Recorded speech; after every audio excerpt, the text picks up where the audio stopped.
Hello everyone, this is CS Vikram Surai and welcome to affordable classes. और हम company law की class कर रहे थे अपनी सीएस एग्जीक्यूटिव के अंदर। एग्जीक्यूटिव की एक क्लास में हमारा कंपनी लॉ के अंदर चैप्टर हमारा चल रहा था डिविडेंड का। और हमने लास्ट क्लास के अंदर हमने बात की थी अनपेड डिविडेंड अकाउंट के बारे में। क्या होता है अनपेड डिविडेंड अकाउंट, उसके बारे में हमने अपनी लास्ट क्लास के अंदर बात की थी। तो आगे बात करते हैं क्या है, इसको डिस्कस करते हैं अच्छे से। तो चलो डिस्कस करते हैं unpaid dividend account. Unpaid dividend account, unpaid dividend account का जो सेक्शन कंपनीज एक्ट के अंदर बता रखा है वो है सेक्शन 124। क्लियर है भाई? क्या था कि एक बार जब कंपनी डिविडेंड डिक्लेयर कर देती है, कंपनी ने डिविडेंड डिक्लेयर किया, तो उसकी पेमेंट जो है 30 डेज के अंदर अंदर क्या करनी है, कर देनी। The company is required to deposit amount of dividend in a separate bank account in a scheduled bank within 5 day from the date of its declaration. ये कहना चाह रहा है कि जब डिविडेंड डिक्लेयर होगा तो डिविडेंड डिक्लेयर होने के कितने दिन के अंदर अंदर, 5 डेज के अंदर अंदर। डिविडेंड डिक्लेयर होने के 5 डेज के अंदर अंदर क्या करना होगा, कंपनी क्या करेगी, कंपनी एक सेपरेट बैंक अकाउंट ओपन करेगी और वो डिविडेंड का अमाउंट जो है उस शेड्यूल्ड बैंक के पास एक सेपरेट बैंक अकाउंट में within a 5 day from the date of declaration उसको क्या कर देगी, ट्रांसफर कर देगी। क्लियर है?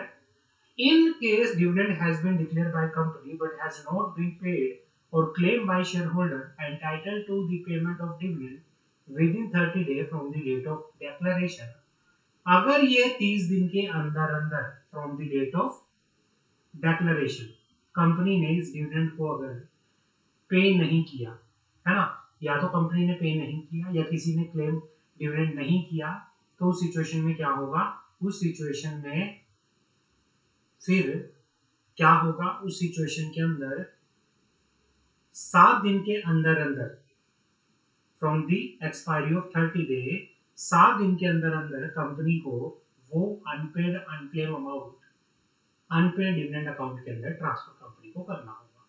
क्लियर है? समझ आ गई? आगे बात करते हैं।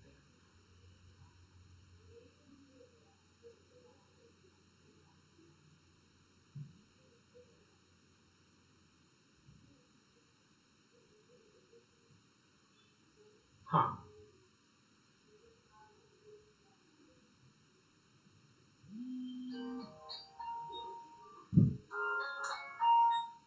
तो बात करते हैं क्या है, ये कहना चाह रहा है unpaid dividend account. Unpaid dividend account section,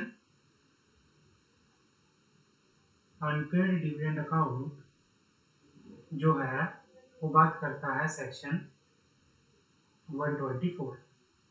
The company is required to deposit the amount of dividend in a separate bank account in a scheduled bank within 5 days from its declaration.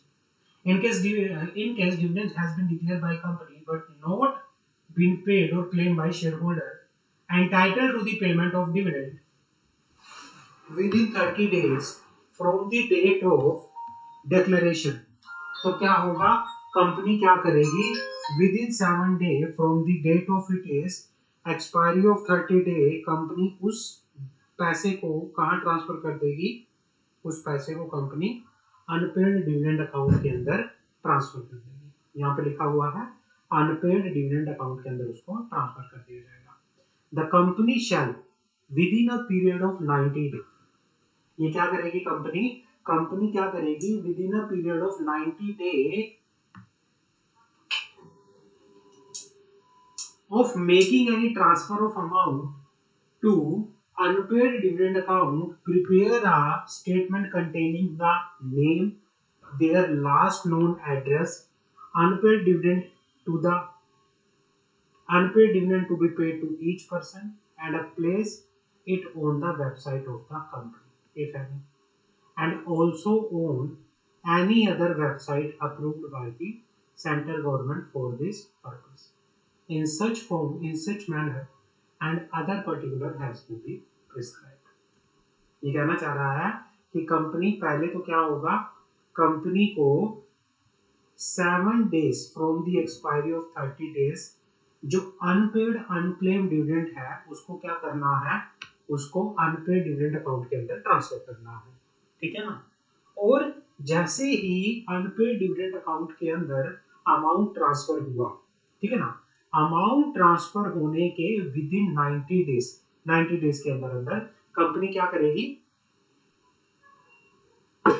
Company एक statement prepare करेगी जिसमें वो statement के अंदर नाम, address, unpaid dividend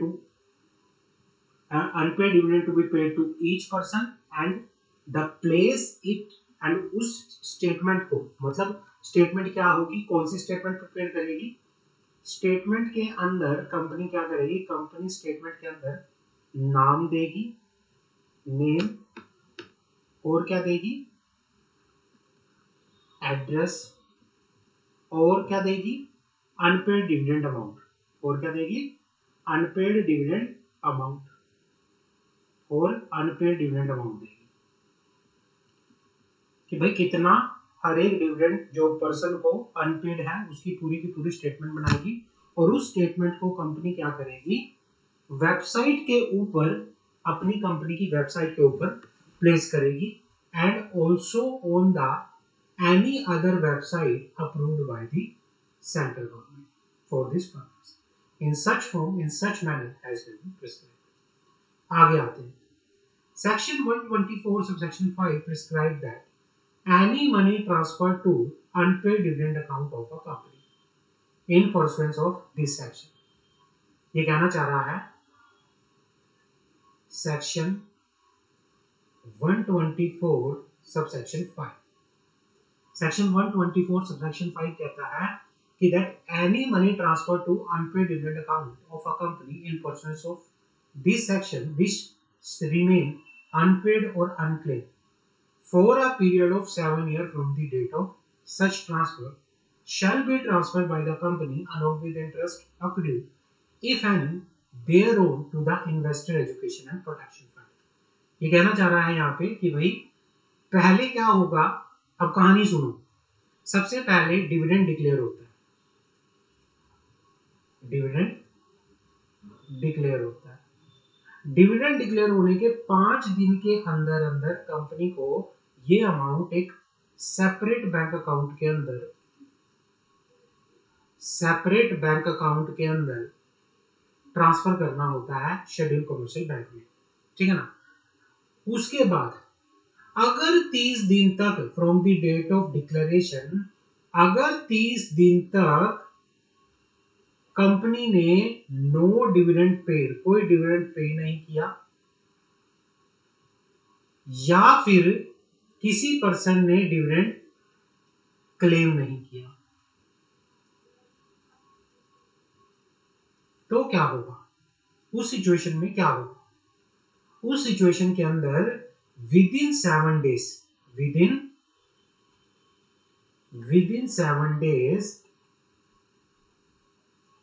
from the expiry of 30 days company क्या करेगी, एक सेपरेट बैंक अकाउंट जिसका नाम अनपेड डिविडेंड अकाउंट है, उसमें इस पैसे को ट्रांसफर कर देगी, अनपेड डिविडेंड अकाउंट, उसमें इस पैसे को ट्रांसफर कर देगी। क्लियर है, समझ आ गई, तो ये होगा। तो उसके बाद जब अनपेड डिविडेंड अकाउंट के अंदर ये पैसा ट्रांसफर किया जाएगा और 90 डेज के अंदर कंपनी एक स्टेटमेंट प्रिपेयर करेगी जिसमें नाम, उस पर्सन का नाम जिसको डिविडेंड पे नहीं हुआ, एड्रेस क्या है और कितना उसको डिविडेंड पे नहीं हुआ, अनपेड डिविडेंड उसका कितना है, वो सारे की सारी स्टेटमेंट प्रिपेयर करेगी और उसको अपनी वेबसाइट पे या कोई भी वेबसाइट जो सेंट्रल गवर्नमेंट ने प्रिस्क्राइब किया है उस पर उसको पब्लिश करेगी। और फिर भी जो भी पैसा ये, जो भी अमाउंट जो ये अनपेड डिविडेंड अकाउंट के अंदर पड़ा हुआ था, अगर ये रिमेनिंग अनपेड है और इसको अनपेड हुए 7 ईयर हो चुका है, तो कंपनी को फिर ये क्या करना है, the unclaim amount along with interest shall be transfer to investor education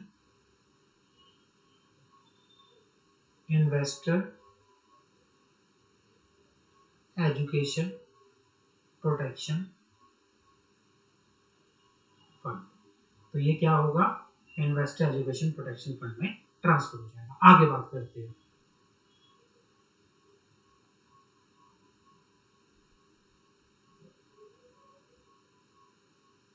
हम आगे बात करते हैं।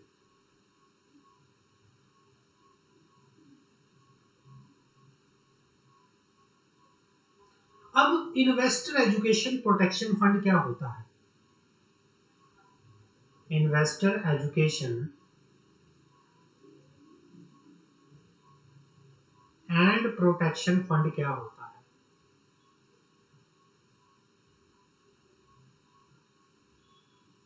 सेक्शन 125 ये कहना चाह रहा है कि भाई जो इन्वेस्टर एजुकेशन प्रोटेक्शन फंड है, for the administration of the investor education protection fund, government of India has on 7th of September 2016 established investor education and protection fund authority. Government ने इन्वेस्टर एजुकेशन प्रोटेक्शन फंड की administration के लिए, इसके fund के administration के लिए क्या किया है, अथॉरिटी को सेटअप किया। अथॉरिटी, अब अथॉरिटी कौन सी है इसमें, investor education and protection fund के लिए अथॉरिटी जो है investor education protection fund authority है, जिसको कब सेटअप किया था, 7th of September 2016 में सेटअप किया था। और जो IEPF के जो प्रोविजंस हैं वो सेक्शन 125 के अंदर बता रखे हैं। The authority is entrusted with the responsibility for the administration of the investor education protection fund and make refund of share। अब जो investor education protection fund authority है उसका मेन काम क्या है, एडमिनिस्ट्रेशन करना। किसका, इन्वेस्टर एजुकेशन प्रोटेक्शन फंड का। इन्वेस्टर एजुकेशन प्रोटेक्शन फंड का एडमिनिस्ट्रेशन करने का अथॉरिटी जो है किसके पास है, investor education protection fund authority के पास है। अब वो एडमिनिस्ट्रेशन किस किस तरह से करती है, मेन चीजें, मेन काम क्या है, investor education protection fund authority के मेन काम क्या क्या है बात करते हैं। पहला, make refund of share, make refund of share, unclaim dividend, unclaimed dividend, mature deposits,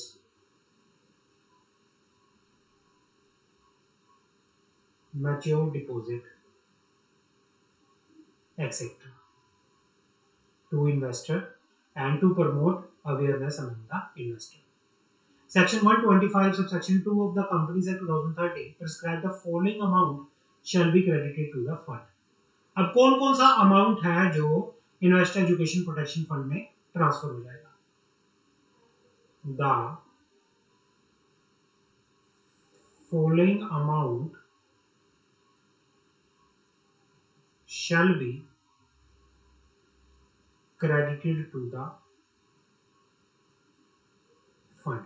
fund के अंदर कौन सा अमाउंट ट्रांसफर हो जाएगा, पहला, amount given by central government by way of grant after due appropriation made by parliament by the law in this behalf for being utilised for the purpose of the fund. ये कहना चाह रहा है कोई भी अमाउंट जो किसने दिया है, सेंट्रल गवर्नमेंट ने दिया है, amount given by central government by way of grants, after due appropriation made by Parliament by law in this behalf. Donation given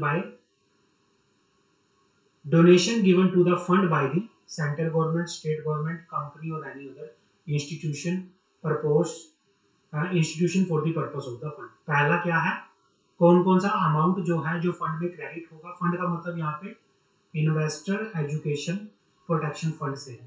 पहला फंड कौन सा होगा, amount given by central government by way of grant. Bye way of grant कोई भी amount अगर central government ने दिया है वो भी क्या होगा, वो भी फंड के अंदर ट्रांसफर होगा। दूसरा क्या है, कोई भी डोनेशन अगर सेंट्रल गवर्नमेंट ने दिया है वो भी ट्रांसफर हो जाएगा।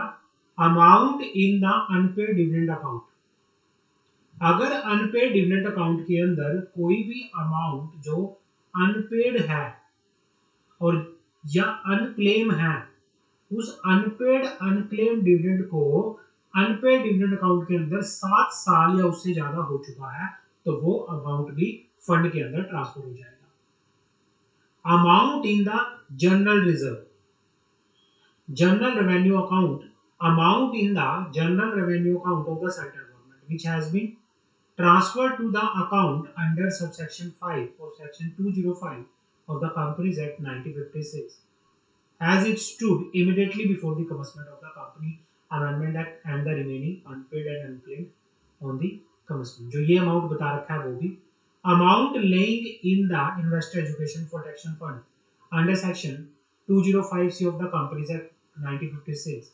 interest or other income received out of investment made from the fund, amount received under subsection 4 of section 38, application money received by company for allotment of security and due for refund, mature deposit with the company other than banking company, mature debenture with the company, interest accrued on amount referred to in clause H2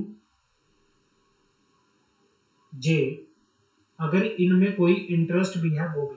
तो ये जो भी amount है जो आपको ये पढ़ना है, जो भी अमाउंट ये बता रखा है वो सारा क्या होगा, redemption amount of the preference share remaining unpaid और अनक्लेम फॉर 7 और more year and other prescribed, ये सारे का सारा अमाउंट जो हमने अभी सेक्शन 125 सब सेक्शन 2 के अंदर जो ये डिस्कशन हमने किया है, ये सारे का सारा कहाँ ट्रांसफर होगा, ये इन्वेस्टर एजुकेशन प्रोटेक्शन फंड के अंदर ट्रांसफर होगा। तो आपको ये याद रखना है, इंपॉर्टेंट फॉर एग्जाम है। समझ आ गई।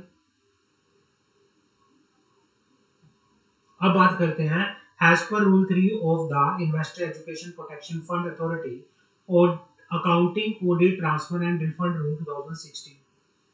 ये क्या कहना चाह रहा है यहाँ पर, there shall be credited to the fund the following amount namely. ये कहना चाह रहा है यहाँ पर, there shall be credited to the fund the following amount namely. अब कौन सा अमाउंट जो है फंड में ट्रांसफर होगा, ये कहना चाह रहा है all amount payable has mention in A2 close A2 and, जो हमने ऊपर पढ़ा वो सारे section,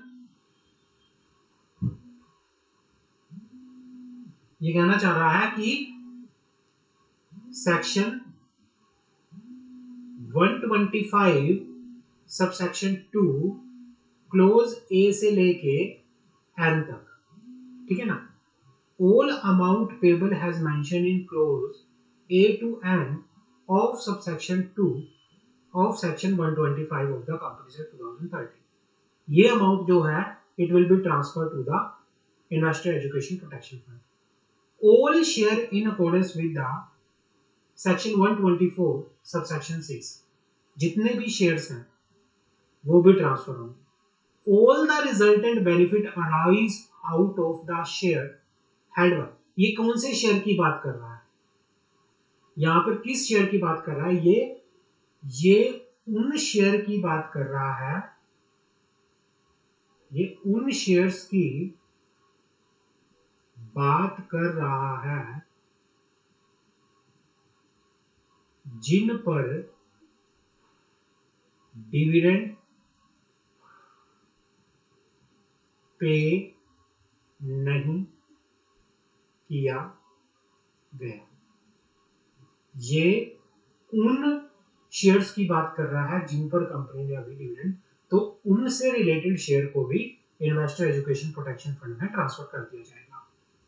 all the resultant benefit arising out of share held by the authority, all the grant, fees, charge received by the authority under these rules, all the sum received by the authority from such other source as may be declared upon by the central government, all income earned by authority, all amount payable as mentioned in subsection 3 of section 10b of banking company acquisition and transfer of undertaking Act 1970, Section 10B of Banking Companies Acquisition and Transfer of Undertaking Act 1980 subsection 3. तो ये जो amount है, all share held by authority in section 90 subsection 9 of the act and the resultant benefit arise out of such share without restriction. और दूसरा last, all other sum of money collected by the authority has prescribed in the act. तो मतलब ये तो जो ऊपर जो बात कर रही थी ये बता रखा है सेक्शन 125 सबसेक्शन 2 के अंदर, और जो ये हमने बात की ये बता रखा है रूल 3 के अंदर। Rule 3 of investor education protection fund authority accounting audit transfer and refund rule 2016 ये बात करता है इस चीज की, और उन्होंने बोला है कि भाई सेक्शन 125 सबसेक्शन 2 के अकॉर्डिंगली क्लोज ए से लेके एन तक, जो ए से लेके एन तक है, वो अमाउंट जितने भी हैं वो क्या है आपके, वो तो ट्रांसफर होंगे। उनसे रिलेटेड जो शेयर्स हैं, जो रिजल्टेंट बेनिफिट हैं, जो ग्रांट है, फीस है जो रिसीव हुई है अथॉरिटी को, कोई भी सम रिसीव हुआ है अथॉरिटी को जिसको सेंट्रल गवर्नमेंट ने प्रिस्क्राइब किया गया है, all income earn by the authority, authority ने जो भी इनकम अर्न की है सारी की सारी वो भी इसमें क्या होगी, फंड के अंदर ट्रांसफर होगी। तो आपको ये याद करना है। आगे बात करते हैं।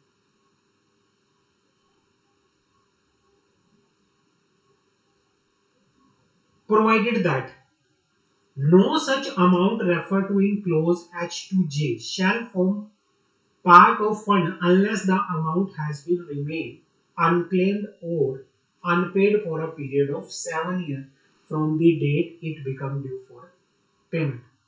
मतलब ये किसकी बात कर रहा है, ये मैच्योर्ड डिपॉजिट्स की बात कर रहा है, ये डिबेंचर्स की बात कर रहा है जो मैच्योर हो चुके हैं, लेकिन अभी भी जो डिपॉजिट, मान लो जो डिपॉजिट था, जो मैच्योर डिपॉजिट की बात हो रही है, किसकी, मैच्योर डिपॉजिट की, या फिर डिबेंचर्स की, किसकी बात हो रही है, डिबेंचर्स की, मैच्योर डिपॉजिट्स की बात हो रही है या मैच्योर डिपॉजिट्स की बात हो रही है। क्लियर है? तो ये इनके बारे में बात करके यहाँ पर चल रहा है।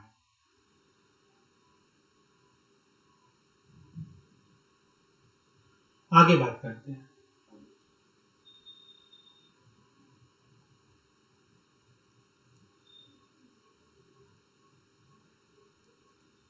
अब आता है रूल 5, इंपॉर्टेंट रूल है, बड़े ध्यान से सुनना। Rule 5 of the Investor Education Protection Fund Authority Accounting Audit Transfer and Refund Rule 2016 detail the procedure for transfer of unpaid unclaimed dividend to Investor Education Protection Fund. The procedure is explained as under. ये कहना चाह रहा है यहाँ पे, amount of unclaimed or unpaid dividend required to be credited by the company to the fund shall be remitted online along with the statement in form IEPF1 containing the detail of transfer to the authority within a period of 30 days of such amount become due to be credited to the fund. ये कहना चाह रहा है कि भाई जो भी amount है, जो भी अनक्लेम्ड अनपेड डिविडेंड जो ड्यू हो चुका है, ड्यू किस चीज के लिए, to be credited to the fund. ये कहना चाह रहा है यहाँ पे कि भाई कोई भी अगर अमाउंट है जो ड्यू हो चुका है to be credited to the fund, तो उसकी रेमिटेंस के लिए कंपनी क्या करेगी, within 30 days, within 30 days क्या करेगी, उसकी रेमिटेंस के लिए फॉर्म फाइल करेगी। कौन सा फॉर्म, IEPF, और उसके साथ डिटेल, पूरा ट्रांसफर की डिटेल जो है कंटेन करके यहाँ पर चलेगी। The company which has transferred amount refer to in clause A to D of subsection 2 of section 205 of the Companies Act 1956। ये कहना चाह रहा है कि भाई कोई भी अमाउंट अगर कंपनी ने किससे related, section 205 close C of the companies act 1956 के क्लोज A से D से रिलेटेड अगर कोई भी अमाउंट ट्रांसफर किया है इन्वेस्टर एजुकेशन प्रोटेक्शन फंड में, but have not filled the statement or have filled the statement in format other than in Excel template has required under sub rule 1 of rule 5 of investor education protection fund, तो उसको क्या करना पड़ेगा, उसको have to submit detail mention in sub rule 1 in form IPF 1A along with Excel template within 60 days of notification of these amended rules. ये कहना चाह रहा है यहाँ पे कि भाई जिन्होंने इन्वेस्टर एजुकेशन प्रोटेक्शन फंड या सेंट्रल गवर्नमेंट को कोई भी अमाउंट ट्रांसफर कर दिया गया है, ये कौन से सेक्शन की बात कर रहा है, sub section 2 of section 205C of companies act 1956, लेकिन उन्होंने स्टेटमेंट एक्सेल टेम्पलेट में फाइल नहीं की, तो उनको क्या करना है, उनको स्टेटमेंट फाइल करनी है IEPF 1A फॉर्म में along with that Excel template, और ये कब फाइल करना है, विद इन 60 डेज के अंदर अंदर। क्लियर है। Third, amount may also be remitted by electronic fund transfer. ये कहना चाह रहा है जो अमाउंट है, the amount may also be remitted by EFT। आप अमाउंट जो है अथॉरिटी को क्रेडिट कर सकते हो by electronic fund transfer, electronic fund transfer के तहत करा सकते हो। On receipt of statement authority shall enter the detail of such receipt in the register maintained physically और electronically by in respect of each company every year and reconcile the amount so remit and collect with the concern designated bank on monthly basis. आगे क्या कह रहा है कि जो भी amount authority के पास आता रहेगा, तो उसकी एंट्री, उसकी रिसिप्ट की एंट्री प्रॉपरली कंपनी जो अथॉरिटी है वो अपने पास रजिस्टर मेंटेन करेगी, उसमें करती रहेगी, या तो फिजिकली या electronically, in respect of each company every year and reconcile the amount so remit and collected with the concerned designated bank or monthly basis.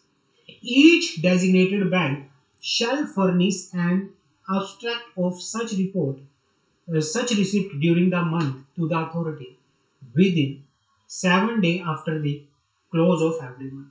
ये कहना चाह रहा है कि हर एक डेजिग्नेटेड बैंक क्या करेगा, each designated bank,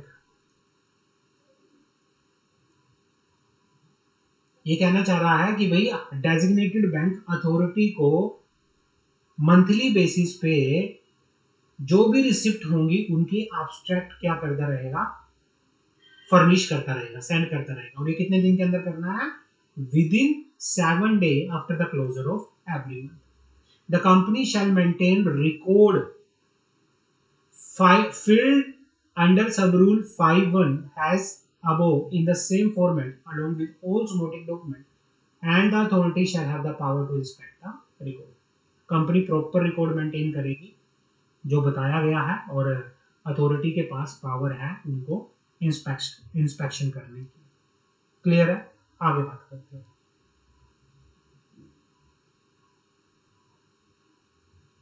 आगे बात करते हैं। उसके बाद ये कहता है, उसके बाद ये कहता है The provision of the rule shall be applicable mutandis mutandis in respect of amount to be credited to the fund pursuant to clause H2M. ये H2M किसके बारे में बात कर रहा है? ये H2M बात कर रहा है ये इनके बारे में। जो ये सेक्शन 2 क्लोज जो ये बात कर रहा है किसके बारे में बात कर रहा है? ये बात कर रहा है क्लोज H2M के बारे में। और H2M कौन सा था? दैट वन, ये रहा।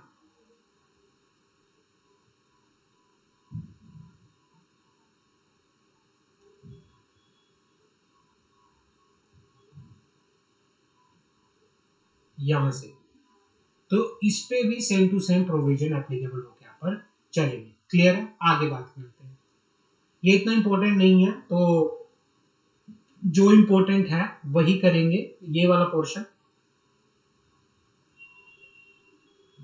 Name of the share holder to be hosted on website as पर रूल 5। अब ये तो बात हो गई कि भाई जो रेमिटेंस है, रेमिटेंस के लिए कौन से फॉर्म में फाइल करना है कि जब आपका जो डिविडेंड है वो ड्यू हो जाता है to be credited to the unpaid dividend का अमाउंट जो कंपनी को इन्वेस्टर एजुकेशन प्रोटेक्शन फंड में क्या करना है, क्रेडिट करना है। तो उसका जब ड्यू हो जाता है तो स्टेटमेंट कैसे फाइल होगी, ये बात हो गई थी। अब बात करते हैं name of the share holder to be hosted on the website as पर rule 5A of the IPF Rule 2016, every company shall, within a period of 60 days after holding the annual general meeting or the date on which it should have been held as per the provision of section 96 of the act, whichever is earlier। ये कहना चाह रहा है कि भाई या तो 60 days after the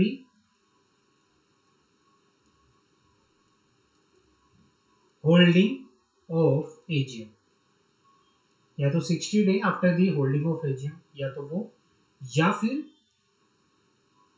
the date on which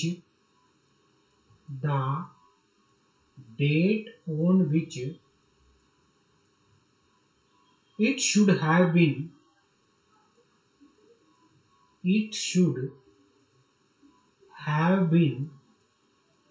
held as per, या तो 60 day from the date of AGM या 60 डे जिस दिन AGM होनी चाहिए थी, क्या करेगी, whichever is early, and every year thereafter till completion of 7 year. Identify the, company क्या करेगी, आइडेंटिफाई करेगी unclaim amount has referred in subsection 2 of section 125 of the act has on the date of closure of the financial year. समझ आ गई? ये कहना चाह रहा है कि जब तक 7 साल कंप्लीट नहीं हो जाते तब तक हर साल जो भी अनपेड डिविडेंड अमाउंट है उसके रिगार्डिंग कंपनी क्या करेगी, जैसे ही कंपनी की एनुअल जनरल मीटिंग हुई तो उसके 60 डेज के अंदर अंदर कंपनी आइडेंटिफाई करेगी क्या, उन पर्संस को कि जिनका कोई डिविडेंड जो है अनक्लेम है, अनपेड है। समझ आ गई? तो ये कहना चाह रहा है हर साल इस तरह से ही होगा। Has on the date of closure of the financial year, the account which are to be adopted in the annual general meeting, has per subsection 1 of section 137, separately furnish and upload on its website and also website of the authority or any other website has to be specified by the government, statement of information of unclaimed and unpaid amount separately for each of the previous 7 financial year through form number IEPF2 containing the following information। Company क्या करेगी, एक proper statement क्या करेगी, maintain करेगी, एक statement बना के चलेगी हर एक साल का, 7 सालों का, जिसमें यह बताएगी कि कितना अनक्लेम डिविडेंड है, कितना अनपेड अमाउंट है, और उसको प्रॉपरली अपनी वेबसाइट पे, अथॉरिटी की वेबसाइट पे और एनी अदर वेबसाइट जो भी स्पेसिफाई कर रखी है फॉर्म नंबर IEPF2 के अंदर पब्लिश करेगी। और उसमें क्या क्या आएगा, name and address of the person entitled to receive the sum, the nature of amount to which each person is entitled, the due date for the transfer into investor education protection fund, such other information has may be considered necessary. आगे बात करते हैं। तो ये चीजें IEPF2 के अंदर जाएंगी। आगे बात करते हैं।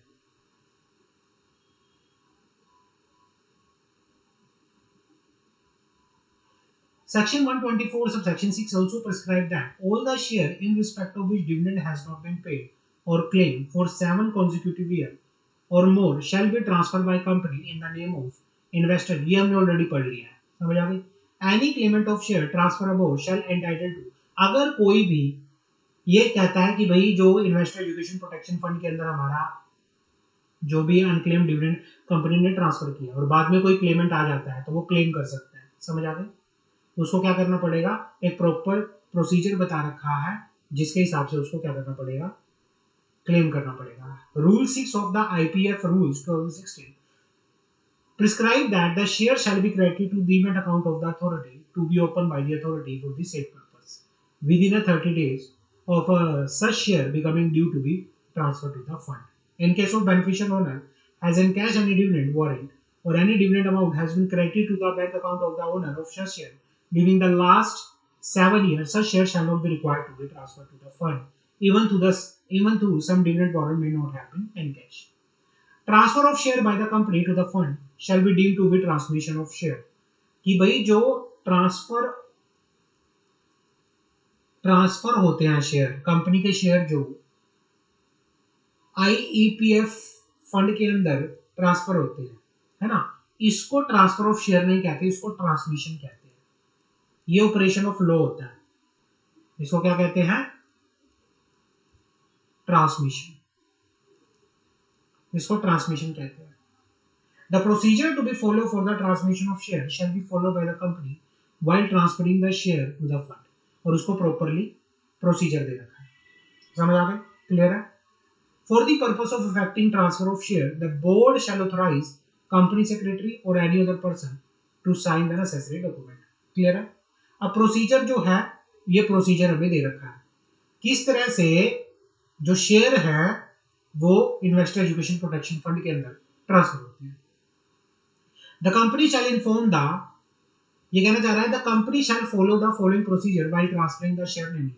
The company shall inform the at least available address, the latest available address the share holder concern regarding the transfer of share 3 months before the due date of the transfer of share, and also simultaneously publish a notice in the leading newspaper in English or in regional language having the wide circulation, informing the concerned that the name of such shareholder and their folio number and DPID client ID are available on their website, duly mentioning the website address. ये कहना चाह रहा है यहाँ पर कि भाई जब कंपनी जो है, कंपनी ट्रांसफर करेगी शेयर्स को, कहाँ ट्रांसफर करेगी, इन्वेस्टर एजुकेशन प्रोटेक्शन फंड के अंदर, तो इसके लिए कंपनी किसी बोर्ड ऑफ डायरेक्टर को, किसी डायरेक्टर को या फिर कंपनी सेक्रेटरी को ऑथराइज करेगी. अब प्रोसीजर क्या होता है, सबसे पहले क्या होगा, कंपनी सबसे पहले पब्लिश करेगी नोटिस, किसको, एक लीडिंग न्यूज़पेपर, इंग्लिश न्यूज़पेपर में, रीजनल लैंग्वेज न्यूज़पेपर में, उसमें ये बता के चलेगी, ये बता के चलेगी कि भाई ये शेयर जो है, इस शेयर होल्डर के ये शेयर, उसमें क्या बताएगी, informing the concern that the name of such share holder and their folio number, DPID, client ID are available on their website, duly mentioning the website address. उसमें क्या करेगी कि भाई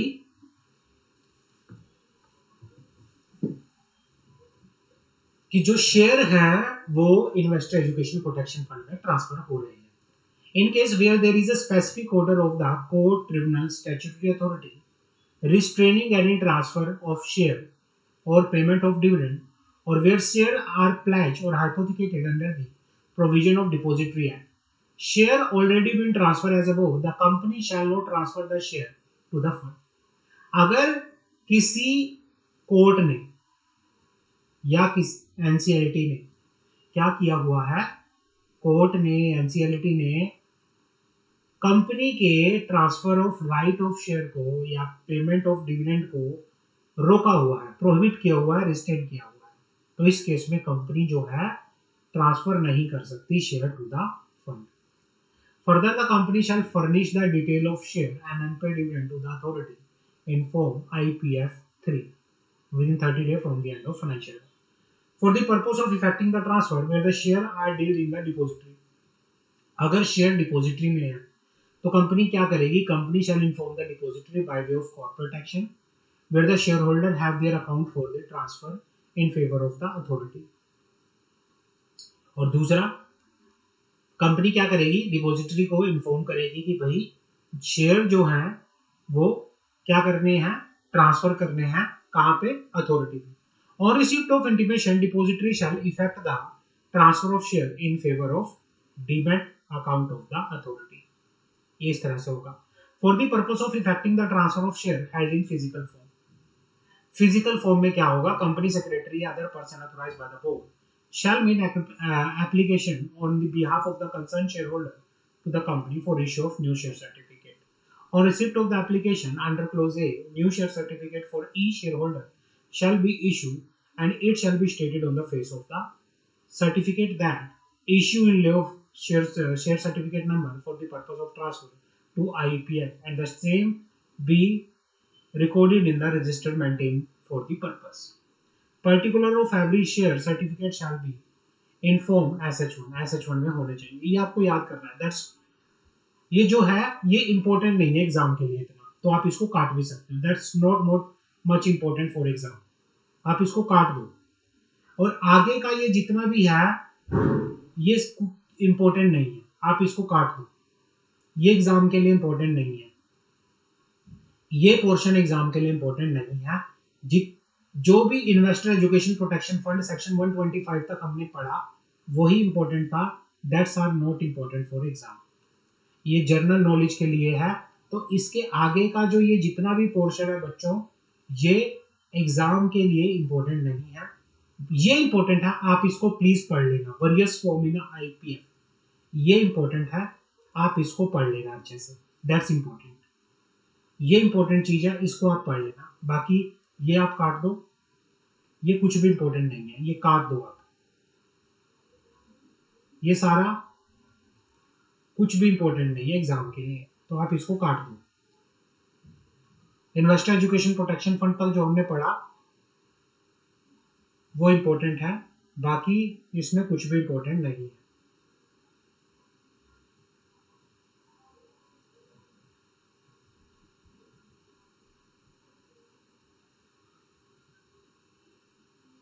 ये कुछ भी इंपॉर्टेंट नहीं है, आप इसको काट दो. तो आपको कहां तक पढ़ना है? आपको जो पढ़ना है वो आपको पढ़ना है, ये पढ़ना है फॉर्म. दूसरा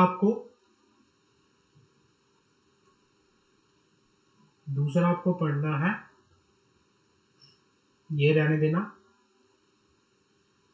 यहां तक आप पढ़ लेना. एक बार ये जर्नल ऊपर से पढ़ लेना, ये प्रोसीजर पढ़ लेना. बाकी आपका जो इंपॉर्टेंट पोर्शन है वो ये पोर्शन पूरा, ये आईपीएफ सेक्शन 125, ये सेक्शन 125 तक आपका इंपॉर्टेंट है इसमें. बाकी इसमें आपका कुछ भी इंपॉर्टेंट नहीं है, तो आप इसको पढ़. टाइम वेस्ट करने की इसमें जरूरत नहीं है.